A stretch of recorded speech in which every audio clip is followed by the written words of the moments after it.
Well, the eyes of the market have been firmly on NVIDIA's results, and absolutely what a result that we've been seeing in terms of the numbers.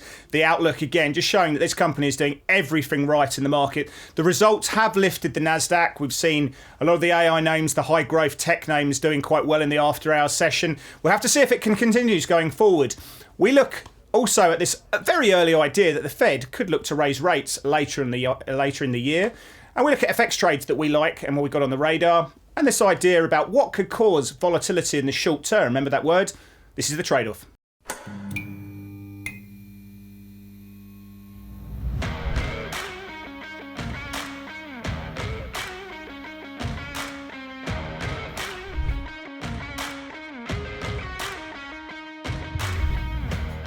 Hello, I'm Chris Weston, Head of Research here at Pepperstone, and I'm going to be joined in 2 seconds by Mr. Blake Morrow from Forex Analytics, and we were discussing all these big thematics that are going through in the world of markets, some of the charts that we like, some of the probabilistic trades that have gone on our radar. So let's jump straight into it, Mr. Blake Morrow. If you were a stock, you would be NVIDIA, always exceeding expectations, always doing the right thing, innovation, sexy. It's all there, mate. How did you see it all going down? And we were going to cover that in a second, but, you know, how did you trade the after hours? Have you been firmly as fixated on it as everyone in the world?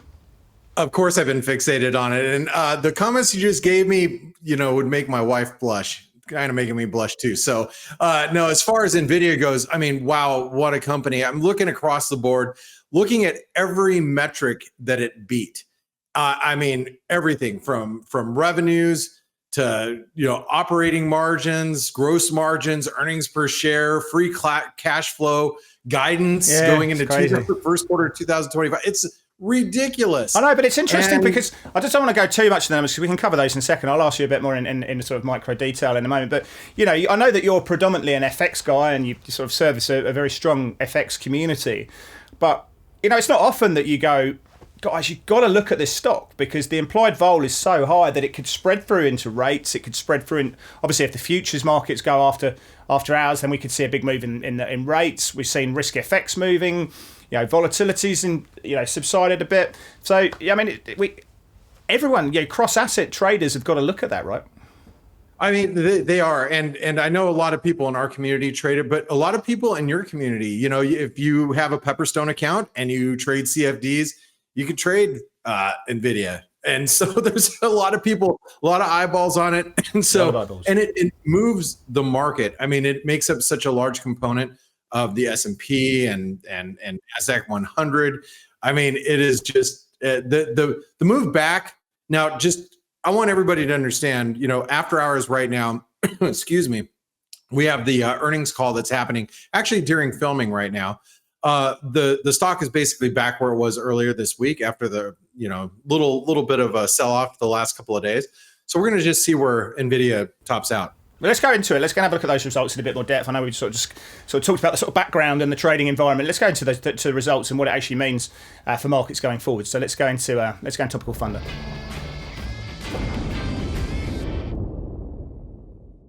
Well, things are pretty lively. I'll let you have a drink, Blake. But yeah, look, we've just. Yeah, I mean, I don't know how much about the numbers we need to look at. I mean, they have absolutely blown the lights out. I mean, we're going to sales and the Q4 numbers. I mean, they always beat on revenue. I mean, I think that there's one time when they've been in line back in 2022, but, you know, you go back fast, last 15 quarters, they smashed the lights out of expectations, both sell side and the buy side expectations. Their guidance for the April quarter, 24 billion, give or take 2%, was well above what the street was looking for, 21.89 billion, pretty much in line with the most lofty sort of buy side expectations. But they've done. I mean, they're doing it. Their data centers are smashing it. You know, you can go through the various divisions. Obviously, we look at data centers above everything else there. But, you know, they've done everything well. I mean, you're talking about a company that's guiding to gross margins of 77%. You've got return on equity of about 91%. I mean, the revenue growth that these guys are seeing, yeah, quarter after quarter after quarter after quarter, it's exponential, and there's kickers that suggest that it continues to go. I mean, they're making 40% of their sales at the moment from Microsoft, AWS, and from Meta. that's going to continue. I know that Intel are trying to make a play in there, and you've got AMD doing some good stuff there, but the barriers to entry are still pretty high. And of course, Nvidia are so far ahead that they will just produce better chips before everyone else gets into that space. They're talking about governments wanting to get more into it. Potentially if they go out and they were to have a sort of a China friendly or a US friendly chip that sort of appeals to China and can get through the keeper, then obviously that's a massive boost. There's obviously a lot of kickers still to come, but in terms of the way that the company's looking at the moment, I mean, these guys, I mean, it's what a beast, what an absolutely brilliantly run company in the right space. It goes to new all-time highs in my opinion, and it's lifting Supermicro. What they're saying about generative AI being at a tipping point has huge macro implications as well, not just because of the company, but the whole scene as well in terms of productivity, what that means for sort of rates and stuff like that, the whole scene. I mean, they are changing the game. It's just a marvel to see, to be honest. So I think the stock trades to the all-time highs. I think it's taking up the queues. I think it's taking up the whole space, to be honest. So I remain a buyer of dips, or I think this goes higher. What are you thinking? Sorry, I've just eaten loads of time there. No, that's okay. I just want to say, this company is not a fly-by-night company. They've been around and really off the heels of all the data centers for the Bitcoin miners, drove that stock up initially, in the late, like 2019, 2020, COVID, all the supply chain gluts, the race was on to get NVIDIA, everything. And then now here we are with AI. I heard an analyst that said something that really caught my eye. It's not an analyst per se, but it's something that was said about AI. And this kind of stuck with me. What you're seeing right now in AI is only going to get better. It doesn't reverse, right? There is no reversal of what you're seeing in AI. So, it's an amazing story, amazing stock, an amazing company, and it's gonna provide a lot of breadth and sentiment to the market, which is needed at this point because a lot of people feel that we are stretched. I don't think valuations matter too much. 30 times earnings, 30 times, yeah, fine. AMD's 42, but if this breaks out, all that happens then is you start people. All that happens is the street start, or the trading community start buying, calls out, slightly out of the money calls. Price rallies through there. Dealers then have to hedge their exposures. They buy the underlying. It just perpetuates going forward, and that's what we're seeing. I mean, people are just buying calls. The ratio of calls to puts, are much higher. The implied volatility on the upside on calls is far higher than what it is on puts for 1 month 25 delta calls, and that's very rare to see that in a stock. Puts usually trade at a higher implied vol. So I think if this starts moving up, it just self perpetuates because everyone just buys these momentum chasing options, and it just pushes it too high. So it's less about the valuation. It's just about the momentum, and then people chase it, and then you get these kind of mechanical flows that take place as well. So in case you're not looking at the chart, 750 is going to be the level to be watching in NVIDIA, because that would be taking out all-time highs, which post-market we're trading at 732. So up about 8.5% as I just looked at the market. Anyway, great story. It's going to obviously press sentiment, and you're going to see it affect the markets, which will take us into our next topic. Let's talk about the markets. And, I want to discuss this because there's been a lot of conversations about this in general. When you're dealing with the markets like to produce, and I found very much likes to catch the market offsides. So you got to ask yourself, who's offsides right now? And a lot of people might say, oh, well, if you're short, you're offsides. I would tend to disagree with that. And the reason why I say that is because we've been now in a bullish breakout for the last couple of 3-4 weeks. If you're short the markets right now, you're a trader, but institutional wise and the markets just in general are bullish, and they're going with this bullish run. Seasonally, we expect, stocks to continue higher probably over the next couple of months. It's a good time to be in the stock market, generally speaking, seasonally wise. So I'm going to ask you, Chris, right now, how do you see the market where people are positioned? Because you get a little bit more of a flow-oriented type of view of the market through, your broker being Pepperstone. And so I just want to see how you view the markets at this point. Well, we've been in a bit of a distribution in the Nasdaq and the S&P and the US 500, US 30.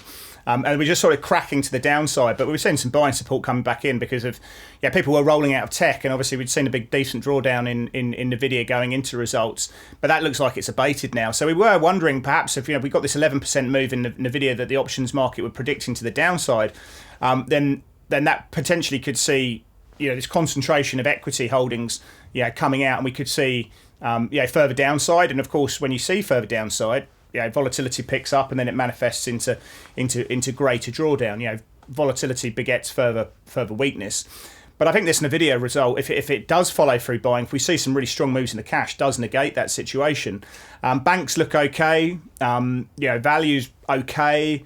But I think the idea was here that high growth was potentially going to go in the doghouse for a little bit of time, but that looks like it's out of the thing. So I do see after this sort of range-bound short-term trade that we've been seeing in these global equity, in US equity markets, that probably they're seeing a higher chance that we break out to new all-time highs again. That's a big if. We do have some data to go through this week, PMIs and VIX, whatnot, but and we still need to obviously work our way through the rate story, which we can talk about in a second. But I feel that if the AI side gets its mojo back again, then we see new all-time highs coming through in the Nasdaq. How are you seeing it? Well, first of all, we can't argue that we're in a bullish breakout in equities, and everybody's on board right now. And that's the thing.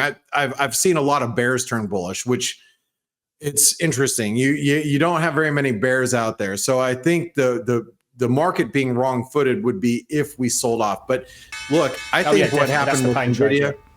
Yeah, I think the pain trade is if the market goes down from here. But I don't believe we're there. Obviously, Nvidia came in and saved the day today. Price action, as you point out, we have to get past tomorrow.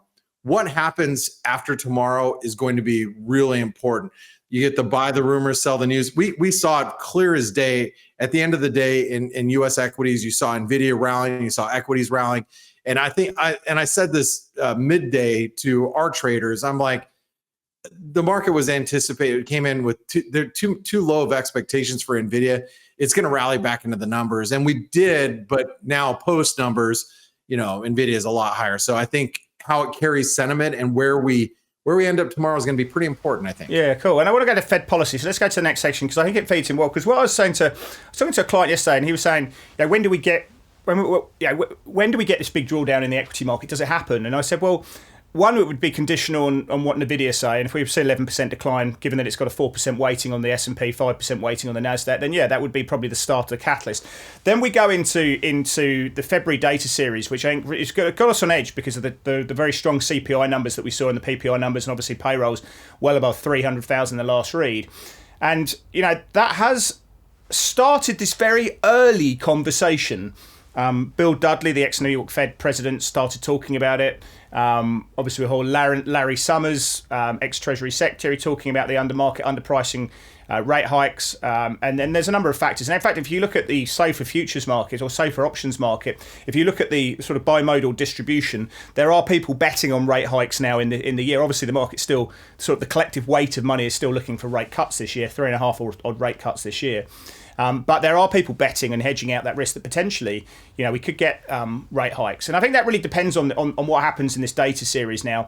Because the market has said, look, we've got a hot number, maybe it's an idiosyncratic seasonally sort of issue. But if we get strong February data, which comes out in March, then maybe that raises rate hike expectations a little bit more. And that would create much higher volatility, in my opinion.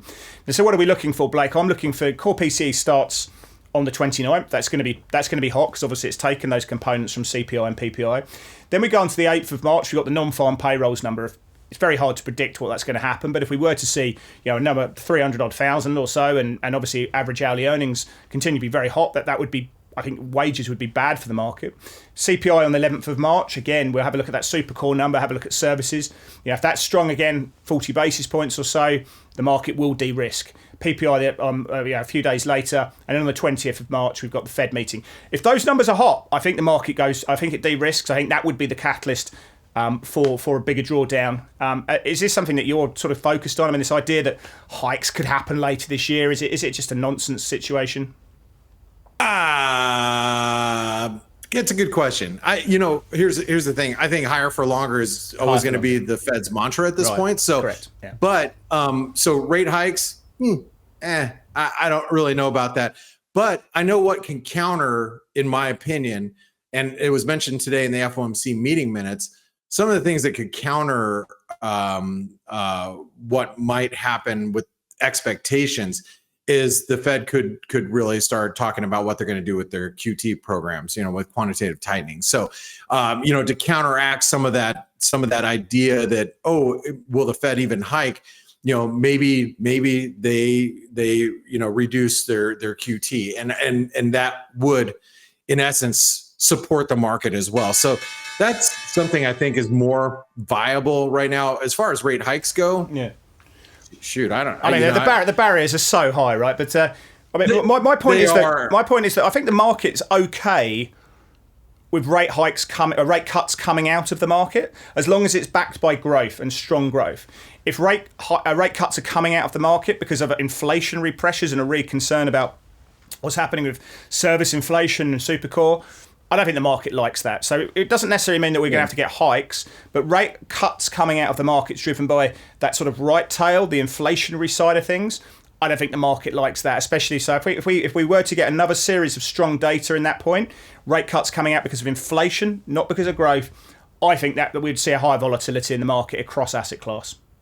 All right, and that's point well taken. I can't really argue that point other than the market has been very absent-minded when you're thinking about the expectations have shifted so much already. Yeah, but yeah.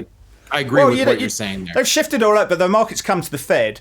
You'd say when we were, I think, on Christmas or just after Christmas period, we had over seven rate cuts coming. I mean, look, it's easy to say that they benefit of hindsight, but obviously the market was pricing in a recession risk. It was overzealous, and that was too much. Now we've got a nice equilibrium between where the Fed have been saying with the dots and where the market's priced. It's probably part of the reason why we're seeing quite low volatility in the FX market now. But we've come to a more equilibrium state, I think. Yeah, well, I'll tell you what. That's the one thing that that FX loves is it loves when interest rate expectations are shifting a lot, and I think they are going to be a lot all year long. So, I do still believe the FX is going to be the place to be in 2024. All right, let's go to the last topic. I want to talk a little bit about commercial real estate. Because it has been really the topic of conversation in a lot of the U.S. headline news, and a lot of people wonder, how's it to gauge, and how do you really gauge, what's happening in commercial real estate? I was watching this news story, this video news story from I think it was PBS, which happens to be like the public broadcast system. They do sometimes. They did some little investigative reporting talking about San Francisco is 30 to 35% vacant. Now, usually they run it around 10 to 15% vacancy, but you're talking about San Francisco too. So it's like you got to take it with a little bit of grain of salt. But I understand, and I don't think it takes a rocket scientist to figure out, since COVID, things have shifted from work in the office, work at home, and even where I live, and I'm sure probably where you're at, if I guessed, vacancies are up quite a bit. And so I guess the question is, there's a couple of things. How do we see where to, how to identify what's happening? Because if you look at most REITs, real estate investment trusts, if you just look across the board, they're drifting lower towards post-COVID levels. Like you're starting to see that.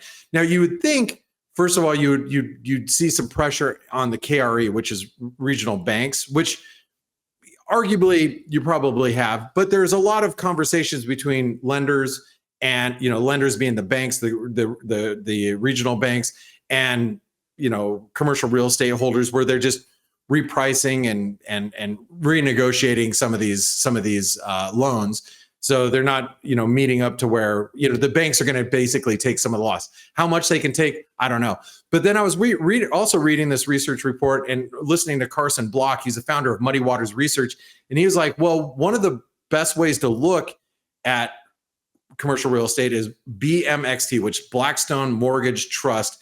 That's the way he's going to look to express, like, if he's going to be short commercial real estate. I know I went on a lot, but I just wanted to kind of raise the issue, because I think it's something that people are talking about it. I get why they're talking about it. And it is kind of one of those things that people brush under the rug, which I don't know if is really wise. I think it's definitely worth putting on the radar. I mean, I think we saw it was front page on the FT over the weekend as well. There was a sort of a big picture about it. But yeah, look, I mean, I'm guided by a few factors. Maybe I haven't heard about the Blackstone. I think that makes a lot of sense given their exposure there. So I think, you maybe use that as a canary in a coal mine and see how the equity's trading. The other one that you want to look at is obviously, you just mentioned the KRE. I mean, some of these regional banks have got big exposure to commercial real estate. And that's actually that had a bit of a fall, but now it's sort of trading sideways and the equity seems to be holding in quite well. Maybe a reflection that bond yields are sort of just moving sideways at the moment. But I think the KRE equities trading okay. It's not really giving me any kind of red flags. Maybe the market knows that if there's any concerns, the Fed will come to the rescue straight away. The Fed put is obviously alive and well in this equity market. The other one is that you can have the commercial mortgage backs, the CMBX, which is sort of a basket of commercial mortgage backed securities. And that's actually trading about 83 cents in the dollar, and that's been trading stronger recently. So that's another way of looking at sort of the exposure and the risk around different tranches of mortgage-backed securities exposed to the commercial real estate market. And that's actually improved quite a lot over the last couple of months. So, you go back to obviously last March, it was sort of the lower echelon tranches were getting badly beaten up, but now some of the high quality stuff is moving up a bit better, and that's not giving me any red flags. So I don't trade this per se, but I think you're right to put this on the radar, because if it does become more of a problem again, it will impact broad asset markets. The dollar will move. You're going to see risk FX moving. You're obviously going to see rates moving, risk equity moving pretty sharply, and the market will not see this as a one-day affair. They'll go out searching for a response from the Federal Reserve. So I'm looking at the KRE, Blackstone, CMBX. If they start showing me a bit more concern, I think we'll see it spill over. And one of the last things I want to mention, just when doing a lot of research on this topic, a lot of these regional banks and their discussions with and renegotiations, everybody's extend and pretend, meaning we'll extend everything out. We're going to pretend everything's okay as long as rates come down. But going back to the previous conversation about Fed policy, late in the day for me, remember, the thing is that if rates don't start coming down soon, this is when it starts to percolate across the economy. You start to hear bigger and louder murmurings around. So that I think it's worth noting. Definitely one that we need to keep an eye on. Anyway, let's go to That's the Setup and look at some of the charts front of mind.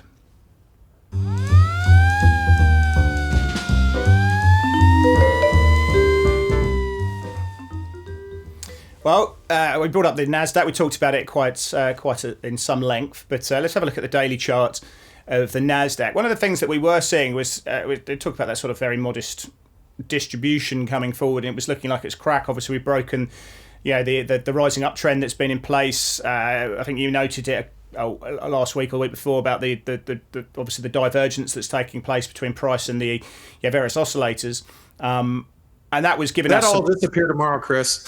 Yeah, exactly right. And you'd seen that looking like it was completing, and we're potentially going to see some higher volatility, which could lead to some signs of better tasting for people who are holding short positions. But you can see that the buying support coming back into the Nasdaq. Nasdaq futures are up about 1% since the cash close on the back of the video results. But I was like everyone else hoping for a bit more life in the market, a bit more two-way action. But it feels that we probably reclaim those those all-time highs around the 18,000 level. Yeah, obviously I don't know that, but that feels like where the probability is at the moment. So I'll probably be long at the moment, stop below those recent lows there, and maybe flip the position. But how are you seeing it, Blake? Well, I'm seeing that the dips are very shallow, and like I said, Nvidia really came to the rescue here, and I think it's going to really push a lot of nervous Nellies back into the market that might have been nervous over the course of the last couple of days. No reason to be bearish. And, there's a line, and I'm not necessarily looking at the NASDAQ 100, but we're not going to be looking, I don't think we're looking at the S&P today, but I'm going to say the S&P, all I really care about right now, to be honest, is 4,800, 4,820. As long as we hold that, there's like no reason to be like short risk. That 4,820 was last week's low, wasn't it? Yeah, well, it was the breakout point. It was the January, I think it was January 2022, 3 breakout point. Anyway, regardless, and no, we came down to 49.20 last week. 49.20. Regardless, yeah, stocks are still very, very well supported. I still think there's a lot of divergence out there. And what's going to be most important is seeing price action tomorrow. Sell the news doesn't necessarily mean it's going to happen tonight on NVIDIA. Sell the news happens tomorrow once the market reopens and people get their bearings straight. So that's why if we do get a sell the news event, everybody's like, oh, news is going to be strong earnings. Oh, we're going to short NVIDIA now, or we're going to sell now. It's going to happen tomorrow. I don't think after seeing all the numbers, it's hard for me to see that happening, but we'll have to look at the tape. Market never ceases to amaze me, Chris. It doesn't, and you know what? The tape tomorrow is going to be very, very interesting. If how that market closes, how NVIDIA closes, is going to be everything you need to know there. Because if it closes on the highs, then the probability is it continues to rip. Obviously, that's going to be determined what happens from the CEO. Market could open up, trade 10% higher, and then people look to use that as exit liquidity and sell into it. We'll have to see, but how NVIDIA closes tomorrow, I think will be really, really important for how these broad equity markets trade in the short term. 100% agree with that. So make sure you got it front and center on your radar tomorrow. So the setup that I'm going to bring, my first one is going to be crude oil. Now, crude has been very, very, very buoyant, and pullbacks have been very shallow. And if you want to talk about like the Achilles heel or the nightmare that probably most central bankers are feeling right now, is what happens to inflation expectations. Front and center, when you're in a yes, we are in a election year for not only the US, but a lot of regions around the world, a lot of places around the world. The last thing that a central banker needs, or any politician for that matter, that's trying to get reelected, is higher energy costs. And crude oil looks poised to break out. We're nudging our head up against the 38% retracement, holding the 200 DMA. Frankly, we start breaking above $79, $80 in crude. We're going to rip up to $85 probably fairly quickly. And I don't trade crude oil per se, not that often. And I always tell people I'm really not that good at crude. Crude is one of those things that I just don't trade very well, but I tend to call it pretty good. So, just watch the price action here. If it starts to break above 80, it's probably going to squeeze. And if it squeezes, it's probably going to be a decent squeeze. What do you think about crude at these levels? Mate, it sounds like to me that you need to change trading style. You're calling it right. Hold the positions a bit longer and trade with a wider stop. There you go. Fixed it for you. Right. Right. No, you have seen, if you have a look at break evens, or what we call the market's kind of pricing of short-term inflation expectations over a specific period, then 1 year break evens have been moving up quite sharply recently. So short-term inflation expectations have been on the rise, and some of it can be attributed to what we're being seen in crude. Obviously, some of it is down just to realised inflation moving up in itself. But yeah, absolutely. I mean, we haven't necessarily seen longer term inflation expectations moving up. Five-year break evens have moved up a little bit, but nowhere to near the same sort of levels. And I think that's really, really important. So yeah, I do think this is a situation that needs to be on radars. If we do break through that neckline, then technically it obviously goes higher, and that would be a concern for the markets. Geopolitics seems to be supporting at the moment, but where does this become a real problem? I don't think it's a problem at these levels at the moment. I don't think it's going to be a headache for Biden. I don't think it's not something that Trump can really pull out in his cards at the moment, or Nikki Haley, should we say? But I think if we were to get into above $90, then I think they'd become obviously a much more political beast, and Trump would obviously be using that very closely, especially with Biden drawing down the American reserves as well. So I think that becomes a bit more political, perhaps above $90. I don't think it's a problem at the moment, but very, very short-term inflation expectations have been moving up, and that is somewhat problematic, but it's not at levels where I think the market's really too concerned broadly at the moment. But there we go. I want to see euro dollar. I want to go back into something that I know you do trade well, and that is the euro dollar. Now I've got sort of a multifaceted approach to this because I was talking to someone yesterday and they were like, "What's causing?" We've got really strong CPI, really strong PPI, and I know the world owns a fairly punchy long US dollar position, which is curbing the upside. But what's necessarily causing this grind up into the top of this channel that we're seeing in euro dollar in the top pane there? And one of the couple of factors is if you have a look at the bottom pane, you can have a look at the JP Morgan G7 FX volatility index, and you can see it's basically shot to pieces. It's multi-year lows at the moment, and I think that's one pushing up carry, which isn't necessarily a trade of euro dollar, but some of the LATAM currencies are finding support on that. But it does help relative value trades. And what you're seeing in the middle pane there is European 10-year real rates minus US 10-year real rates. So what you're seeing there is European real rates are actually moving up. The yield is moving up faster than in the US, and that's putting upside value into euro dollar. And you can see there's actually been a reasonable correlation recently. So real rates are moving up faster. It's putting upside in euro dollar. I think that's the key driver for me at the moment of euro dollar that's causing this steady grind. But how are you seeing it, Blake? Well, first of all, I want to say that the dollar index, I have two inverted head and shoulder patterns that I'm not going to show you here, but I've talked a lot about them over the last several weeks, actually since the beginning of the year. The first one already completed when the dollar index hit 105, which basically is the low in the euro around 107. It was a big 618 retracement around 107.15. The euro's been steadily kind of climbing, and I kind of know where the break points are right off the top of my head. 108.40. If we take out 108.40, we should probably rally to 109. And I think that's really well illustrated in the downtrend that you have, the little channel that you have in the chart. I think the euro looks squeezable. I'm fine with that. I've got actually some euro crosses that I'm long that I hope would appreciate, a move higher in the euro dollar. But I'm kind of agnostic as far as the euro goes, because I know the dollar has completed one of its patterns and it's kind of in process of the second one, which I haven't been super confident about. But this rise in equities, why shouldn't the euro, with real rates, as you're pointing out, moving higher, why shouldn't the euro move up to 109? I couldn't even argue that point right now. Yeah, well, I think there's probably better trades. I brought that up because obviously euro dollar is the one that everyone looks at above everything else. But the Kiwi's looking strong at the moment. The Norwegian crown is looking pretty good. I mean, I like higher Noki Stocky at the moment. Aussie Kiwi lower I like at the moment. So there's a couple of currencies. The Kiwi looks pretty good. Noki Stocky's been doing quite well in itself. But yeah, I think there's things that are working.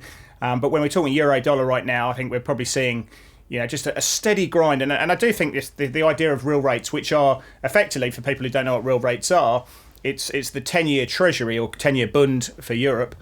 Minus inflation expectations for that duration. So you're getting the nominal treasury and you're deflating it for expected inflation to get what we call the real rate of return there. So that's kind of what we're looking at. All right. Well, the last setup I'm going to bring to you, and this is a kind of a cheeky one here. We don't want to upset the Apple chart, and you guys, we had a little bit of pre-recording. I had cart and you guys threw in the H, Chris, very clever. But you don't want to upset the Apple cart. Now, the thing is you see that big green bar below the 200 DMA on that last move. That was after earnings, and it was on our radar, but it was like wedge support. We gap below that support for earnings, rip right back up. We're right at the 618 or coming into the 618 right now. I think it's really important that we keep an eye on this level, because this, whether all eyes are on NVIDIA or not, the other eye should always be on Apple, because Apple is one of the largest holdings in most funds, institutions, just from an institutional standpoint. So you start trading much below 178, 177. I think that's going to get a lot of attention. So tomorrow, we can speak maybe about tomorrow, because NVIDIA is probably going to open higher, see how NVIDIA trades, see how the market digests all the information that it has. Watch Apple pretty carefully. Apple has not done a whole lot. And Apple is one of those situations where if it starts underperforming, you might have asset managers look around and say, well, I'm going to keep my NVIDIA, but I'm going to shave off a little bit of this Apple that hasn't done squat for me this year.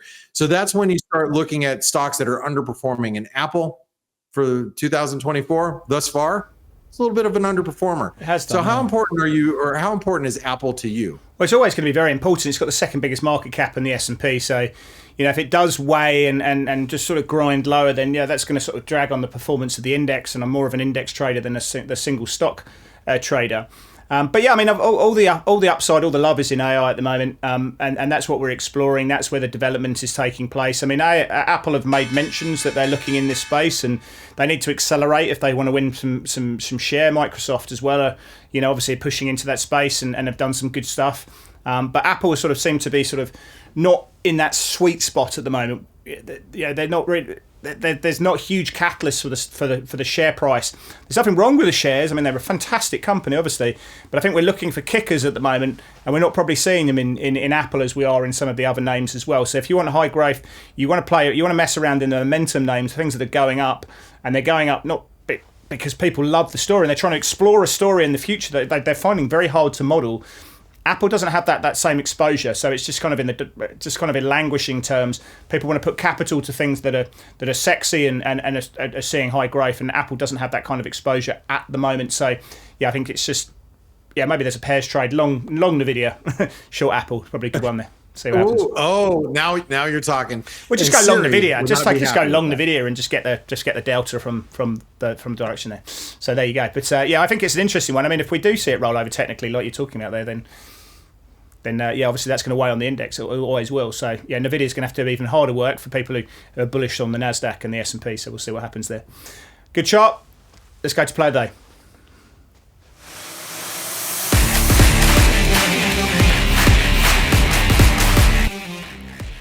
First one I'm going to do, a bit of a conflict here, Blake. Bit of a conflict coming through.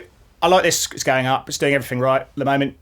Obviously, we know about. Well, everyone knows what's going on in Bank of Japan. They're in no rush, and we've got. The concern is being short yen. Is obviously got Kanda and Suzuki. Kanda's the head effects guy talking about pushing back on yen weakness. Market's not buying it at this stage, but there's not really much reasons to be long yen other than sort of tactical verbal jawboning. On the Kiwi side, the central bank there is probably good. The market's expecting them to be the last central bank to cut. I know we're talking about Fed hikes, not going to happen at the moment. But in terms of market pricing, collective weight, then the RBNZ are going to be the last central bank to cut. We like that. And then obviously you've got equity markets. We see breakouts again in the S&P and the Nasdaq. Then you're going to get risk FX working well. It's going to be your MEX. It's going to be your Stocky. It's going to be your Nokis. It's going to be your Kiwis. And we're seeing it working there. So we've got central bank divergence working well. You've got momentum working well. I like it because it's going up. I mean, it's a very simple place to start. Would I be buying it right now? Perhaps. I mean, I'm going to be looking to just take a little bit of heat out of this at the moment. 20, 30 pips lower, get in. But I love the fact that you're buying into a strong trend. Technically, it's working well. Tactically, it's working well as well. So I like this one. Not buying it right now, but probably just a little bit lower than where it is at the moment. And I'm going to be getting set in this position for high levels. I can't argue with that chart, Chris. And that chart is breaking out and it is sexy. However, I'm going to take you to my play of the day, which is the pound Kiwi. And if you know me, you know anything about me, I always respect the 618. 618, it's my favorite fib level. It's probably the most magnetic. It's most respected. Therefore, I'm trading off it. Matter of fact, we call this the play of the day. I happened to buy this today myself, and I picked it up today with stops below today's lows because I want to play against that low level. Now, I know that we have UK PMIs tomorrow morning. That's one. We have the the RBNZ, as you pointed out, it's going to be probably the last central bank to cut rates, but they are next week. And what I like to do is I like to get in ahead of a central bank meeting, especially if I think that the RBNZ could lead maybe a little bit more dovishly. In the event that does happen, I kind of want to be long or short some Kiwi, long something else in the meantime. Pound's been kind of beat up here, hasn't really done a whole lot. Cable could outperform the Kiwi. That's not maybe saying that the Kiwi is a straight up short, but it's the way I'm going to play it. I'm going to play long off the 618 as long as that 618 can hold on a daily basis. Can't we just combine the powers that be and go long sterling yen? And we could do that too, which ironically, I happen to get out of my pound yen, sterling yen long trade today. Ironically, so. Well, let's see how it goes during the week. Anyway, Blake, thank you very much for all your thoughts. Been some great insights there, and thank you everyone to watching at home. We hope that you've enjoyed the show and that you get something from this. If you want to leave a comment below, that'd be great to see. And if you want to hit the like button, we'd really appreciate that one as well. Anyway, we'll see you next week for more of the Trade Off.